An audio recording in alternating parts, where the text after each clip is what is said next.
Lindsay is an 8th grader at North Shore Middle School.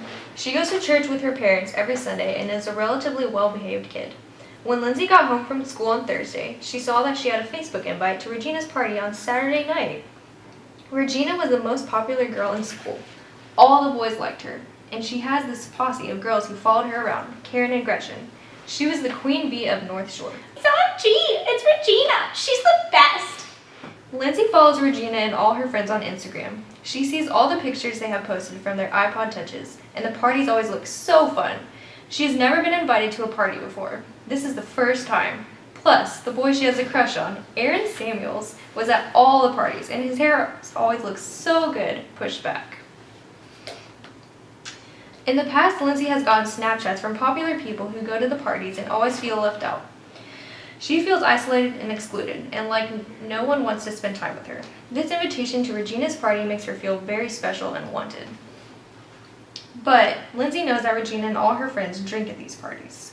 Her parents have told her that drinking is bad, and at church they say the same thing. Lindsay thinks that God wouldn't want her to drink at the party.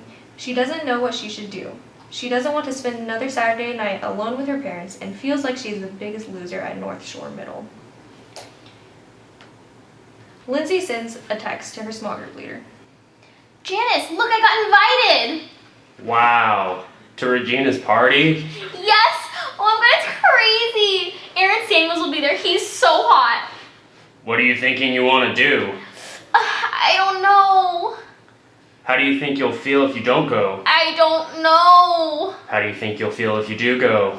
I think I'll feel like really cool and Aaron will be there. I'm just worried that what my parents and God will think, you know? Social media often makes junior hires pressured to do things via social media.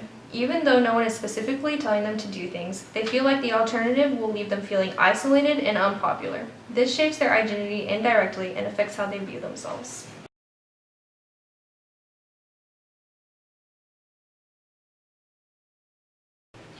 This is Sophia. Sophia is an 8th grader. She plays volleyball, does well in school, wants to be a nurse, and likes dogs. She has gone to church all her life and has given her life to Jesus. She claims to love Jesus, but she also likes Jake. Well, she really likes Jake. One day, Jake asked her out on a date to the park. This happened 3 times. However, on the trip to the park, the 3rd time, a little more happened than just a conversation on the swings. When Sophia got home from the date, she ran to her room and cried. She got down on her knees and confessed that they had gone too far. She asked Jesus to forgive her. Then she did the impossible. With God's help, she called Jake on the phone and told him they could no longer go to the park. He was taking her away from Jesus. The next day, Sophia went to school hurt, regretful, and scared. Who would Jake tell? Everyone knew everything about dating at her middle school. However, God had met her in a very personal way that night when she was alone with no distractions and she had a sense of peace. It all started in math class when Sadie came up to her, called her a few choice words, and made her feel like an idiot. Before the end of the day, 8 more people had said similar things to her. Sophia went home crying, asking God for help, knowing she had messed up, but also not wanting to be misunderstood. At home, she found a safe haven in her bedroom with her Bible and notebook. The next few months of Sophia's life were emotionally stretching, and her faith was challenged as an 8th grade girl. However, she came out of it more convicted and closer to Jesus than ever.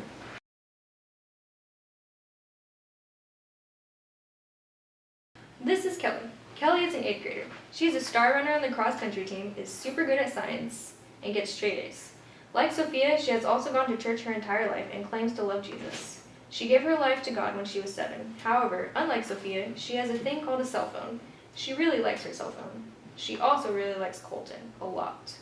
One day in Spanish class, she got a text from her BFF, Jess. I really think Colton likes you. I saw him send a text to his friend saying that he was going to ask you out today.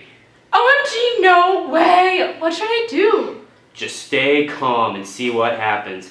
And if he asks you out on a date, you should say yes. Okay. The date did happen. In fact, 4 dates happened, and, like Sophia, Kelly felt the full effects of 13-year-old hormones and infatuation. But on the 4th date, much more happened than just a high five. Coming home from the eventful day, Kelly dragged herself up to her bedroom. Even though she was confused on what had just happened, she texted her BFF. Well, Colton kissed me a lot and stuff. What? Get some! How was it? Okay, I guess. I don't really know what to think. I didn't think we would go that far. As long as you're happy, it's all good. Practice makes perfect. Kelly started staring at the ceiling and then started to cry. What had she done? Like Sophia, Kelly cried out to God and realized she had sinned.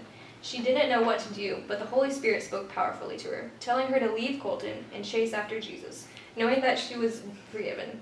Hesitantly and with tears, Kelly sent a text to Colton. Hey, I'm sorry to do this, but we need to break up. I regret what we did last night. Bye. Kelly knew it wasn't the best way to break up with a person, but what else could she do? And then it only took 5 minutes before texts started coming in. There was no escape. You broke up with Colton? I can't believe you did stuff with him and then broke up with him. The next day at school wasn't any better. Kelly started to receive Facebook messages, tweets, and Instagram pics. Kelly went home depressed and confused. As she sat in her bedroom praying, her phone kept blowing up. No one was going to forget this. Unlike Sophia, she had no safe place to retreat to. She chose to focus on the demeaning text on her phone instead of on God. Kelly sent back mean and angry words, causing even more drama. Kelly didn't know what to do. She couldn't escape, and the truth that the Holy Spirit had spoken to her the night before were being overpowered by every buzz from her phone.